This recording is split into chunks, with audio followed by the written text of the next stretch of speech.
आपल्याला हा गॅसचा एक विषय क्लिअर केला आणि वेळोवेळी दुसरा एक विषय असा येतो की पाणी पुरवठ्याकडनं जे काम चालू आहे पाण्याच्या बाबतीत ते सावंतवाडीतलं थोडंसं असं आहे तसं आहे.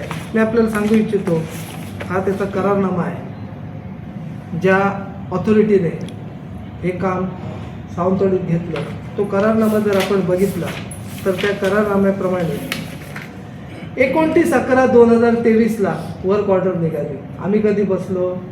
डिसेंबर 2025 किंवा जानेवारीला आमचा टेन्युअर ॲक्च्युअली स्टार्ट झाला. संपले कधी? 29/11/2023 पासून दिनांक 29/11/2025, 2 वर्षाचा टेंडर. आम्ही बसलो कधी? डिसेंबर 2025. आता याच्यामध्ये वेगवेगळ्या अटी शर्ती आहेत. याचं मी आता घेतोय सगळं, याचं स्ट्रक्चर ऑडिट लावणार, प्रॉपर बार चार्ट घेणार, सगळ्या गोष्टी करायच्या आहेत. जर या ठेकेदाराने दुसरा सब कॉन्ट्रॅक्टर नेमला असेल तर इमिजिएट त्याचे हा जो ठेका तो कॅन्सल करण्या सगळ्या गोष्टी आता होणार, 100% होणार. त्याचा अभ्यास चालू आहे.